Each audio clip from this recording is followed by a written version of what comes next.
I just love this area so much. Like, it's literally breaking my heart. Aww. I'm really sad. In central London, there are these green spaces set up because it's actually a lot of it's designed for people to live in, which you can move through different spaces and different squares and you can go from an extremely busy place into a street which is very calm and then go through like almost like a private garden.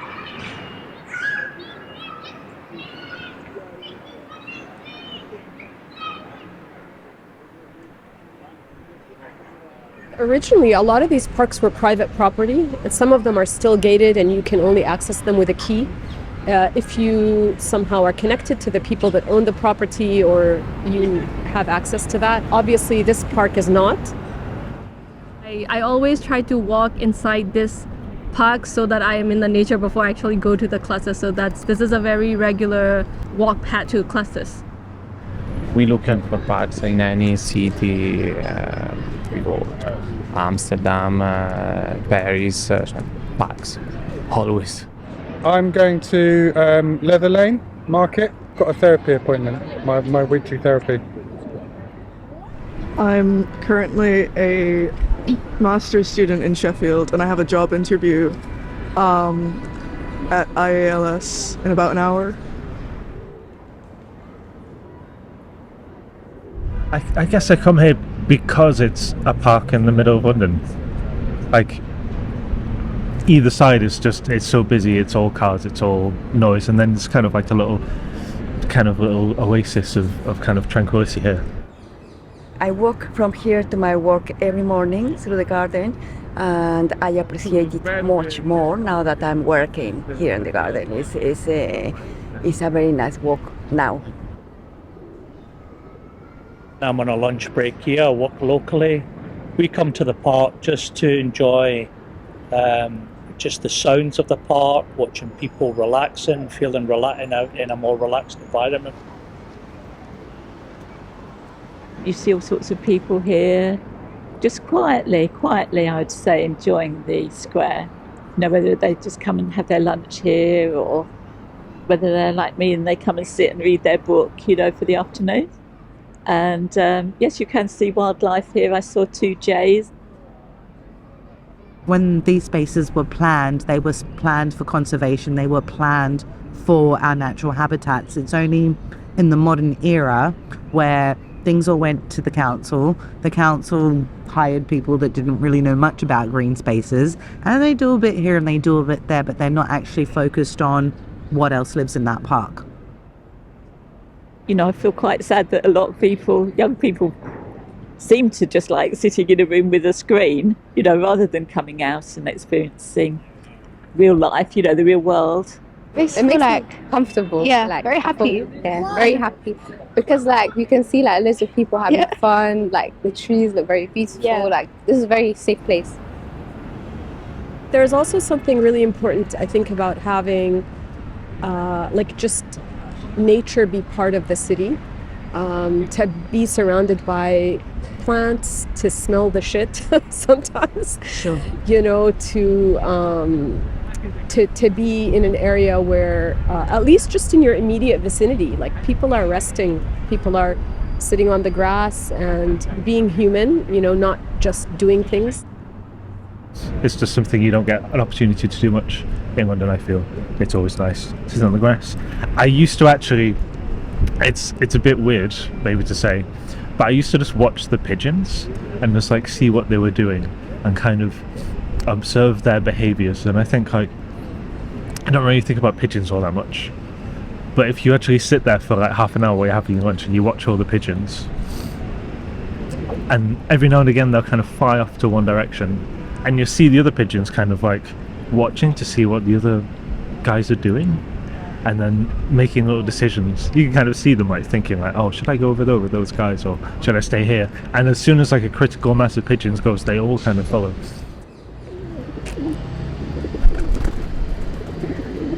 It's been a lot more since I stopped Trafalgar Square.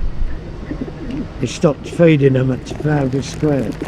So, mate, Ken Livingstone done it when he got Mayor of London.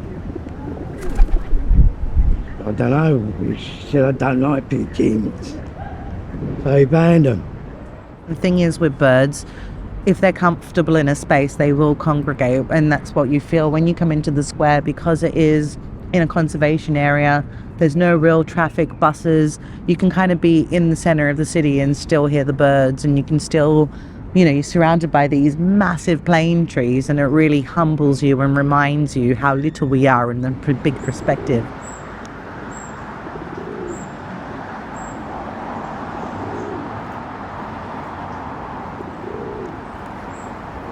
Yeah. It's your first time in London?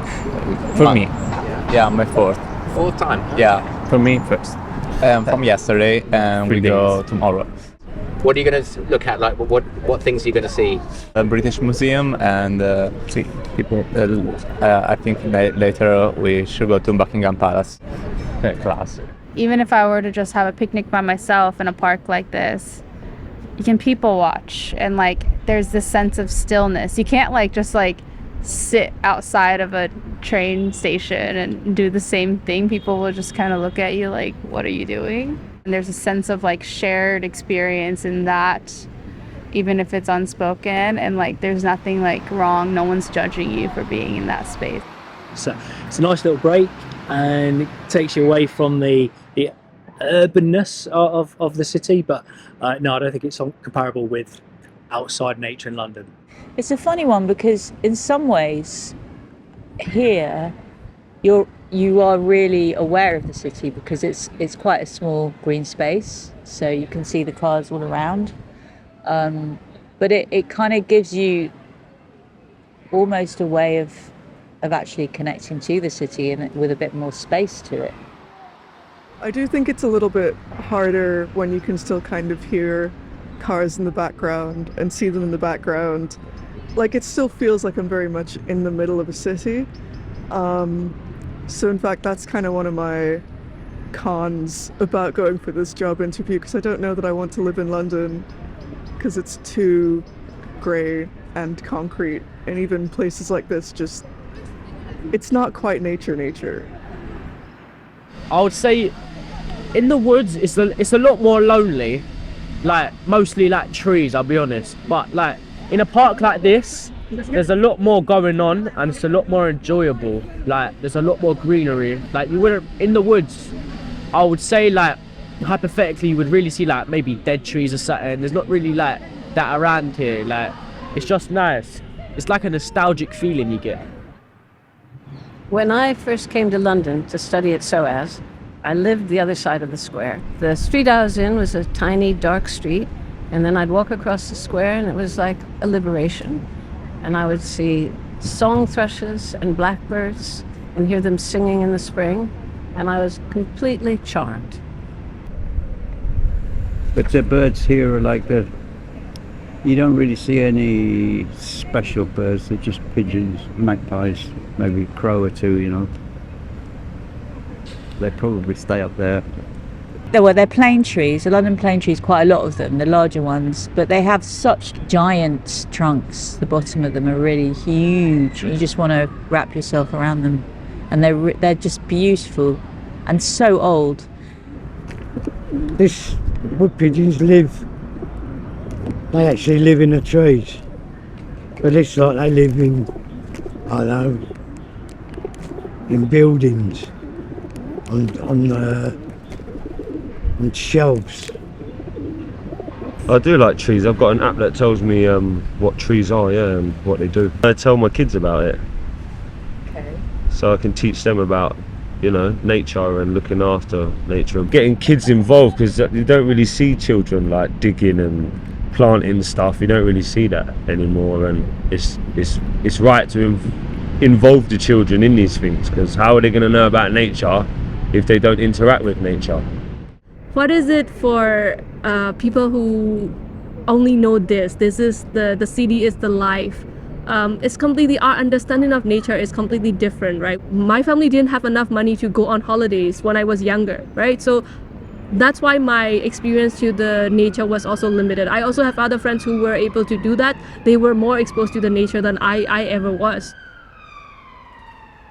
I love parks, and parks are really deceptive. Because at the beginning or sometimes, not always, they give you the feeling that they're open, that anyone can walk in, it's a public park, and of course it's not true. There are all sorts of ways that they are surveyed, and I think also certain groups of people have an easier time accessing a park like this than others. Personally, I've been coming here since I was about 11, and this park has always been a great escape, especially this particular park because the hospital's nearby. So you do see a lot of parents of the Great Ormond Street come here. When spring started, people were out there laying around reading books. It's a place where people actually spend time. Usually back home, we are not supposed to be lying around outside just like that because it's not appropriate. I also come from a very deeply patriarchal society where women are not supposed to be out so much alone and stuff like that. So living out, sitting in park like this is not a normal thing for us to do. Would you spend the whole day here, or just a few hours, or just a few minutes? Yeah, up to an hour and a half. I wouldn't spend all day here. How come? Well, I'd explore the rest of London. There's loads of places to see, and there's actually some really other interesting parks. Not quite as big as this one. There's one right by Good Street, but it's tiny.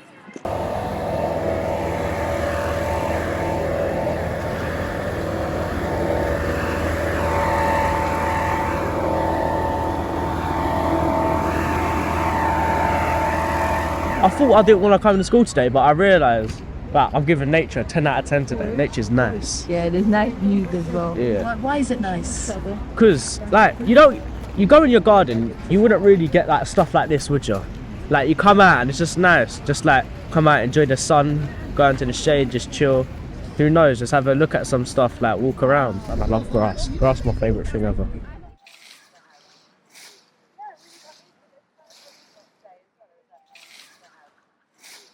We are day after day working to the going to the office working, then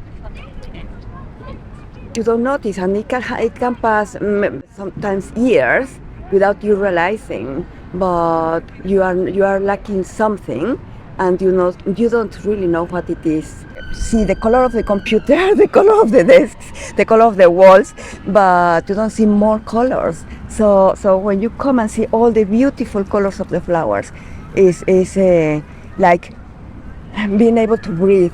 It's like being nurtured.